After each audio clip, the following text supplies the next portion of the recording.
है। जब भी कोई चीज कॉम्प्लेक्स हो जाए, no this is a general advice जो कि आपको एग्जाम में जरूरत पड़ेगी, याद रखिए इस चीज को, हम फॉलो नहीं कर पाते हैं किसी डर के मारे। आप जब भी यूपीएससी की प्रिपरेशन करोगे या फिर किसी और सब्जेक्ट की प्रिपरेशन करोगे या किसी और एग्जाम की प्रिपरेशन करोगे, there will be some subjects जो कि डिफिकल्ट होंगे, there will be some topics जो कि कभी भी समझ में नहीं आएंगे। उसके लिए एक स्ट्रेटजी होती है। लेट्स से हाइपोथेटिकली आप 12th क्लास की हिस्ट्री की एनसीईआरटी पढ़ रहे हो, समझ नहीं आ रही है हिस्ट्री की एनसीईआरटी, इमीडिएटली उसको जंप कर जाओ 8th क्लास की के ऊपर, फॉरगेट अबाउट 12th की को छोड़ दो, 8th की पे आ जाओ।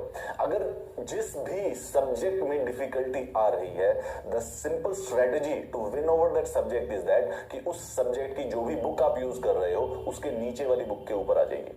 यानी कि अगर 12th की में मुश्किल आ रही है तो 8th की में आ जाओ, अगर 8th की में मुश्किल आ रही है तो 5th की में आ जाओ। Pick the most easiest book of the subjects जिसमें आपको परेशानी आ रही होती है।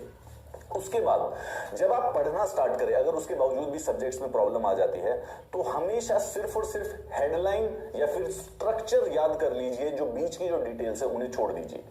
सारे सिलेबस पर अप्लाई नहीं होता है, दिस इज स्पेसिफिक जिस पर जो कि सबसे ज्यादा कॉम्प्लेक्स आपको जो टॉपिक लग रहा है। फर्स्ट स्टेज ये है कि सिर्फ स्ट्रक्चर याद कर लो, बाकी बाद में देखा जाएगा। Financial relations between the centre and